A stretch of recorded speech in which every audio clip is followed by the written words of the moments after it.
The good thing, as the last speakers always are, you can flip the coin. And this is what I want to do. I want to flip the coin out of my experience.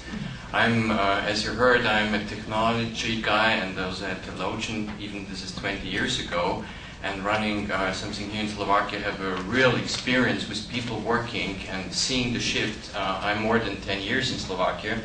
And for me, the interesting thing is shifting the coin, seeing the other part of the coin is what we are missing in all the crises we are.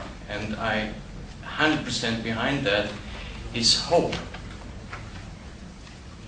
There is not a lot out of hope anymore. But let me start with two comments. Society is dramatically changing. And the second point is technology has not lived up to what it will be in the future. And I give you real examples to that. The first thing, society is dramatically changing, is the hope that we should have, that we need. We are in a changing process, and we have to learn what the word means, responsibility, your own responsibility. And the responsibility is not only what you can delegate to someone, it's what you have to live up by yourself, in your company, in your family, wherever you are. And I think we have missed that a bit. But on the other hand, look at the social media networks. And this is not a game, they're just transporting something visible, what really is changing in society. Facebook, Twitter, and all the other stuff is just a symbol, just a sign of the dramatic change in society. Nothing anymore in this world can happen that not in 2 seconds or 3 seconds or whatever is transported over the internet worldwide. What that means, we are informed. We are actually in the minute. We know what's going on. That means something. That means that we have to have an action behind. But this is missing because hope is missing. Hope is missing that we can change. The other thing in society is not only that the transporting of information is so fast, also the hidden things are not any longer so hidden. They will be more and more visible. And I think this is happening. Right now we have a change of society that some like two sides fighting it for. The one side is protecting an old paradigm. Yes, this old paradigm is controlled. The other is the grassroots movements. The grassroots movements are coming where people are coming together and say, we can change. I can bring you thousands of examples, but you should know it. Are very good examples. And this is something where we have to hang on and say, we're in a free market. We should go and fight for that together.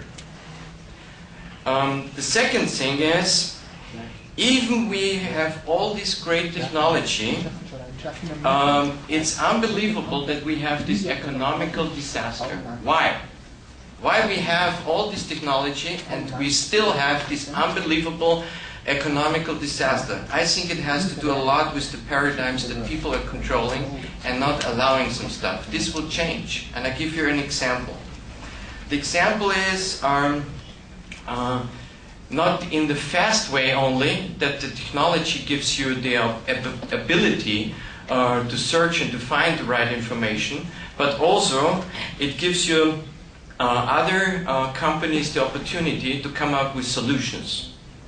So let me say that as a Protestant libertarian, values are not only a common understanding.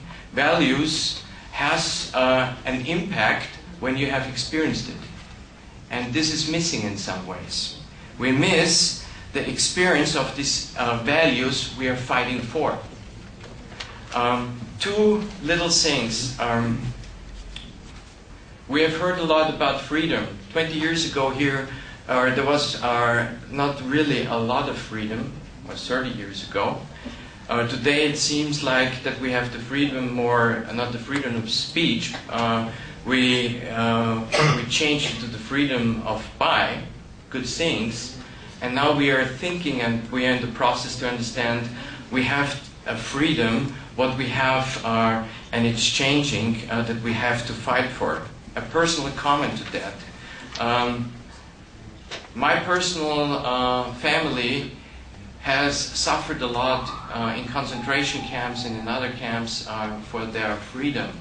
I personally never did it, but I had in some bondage for myself. So I know what freedom means to me.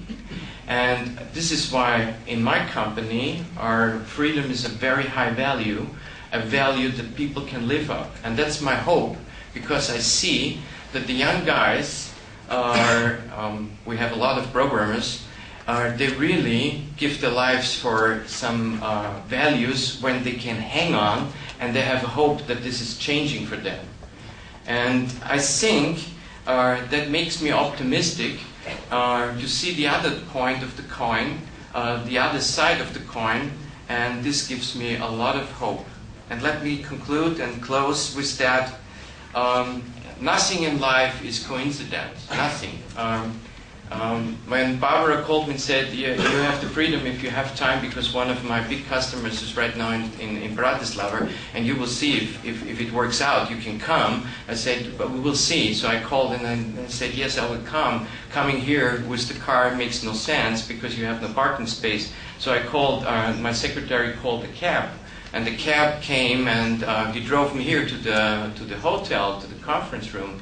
And I had only 50 euros. And the guy said, wow, I cannot change.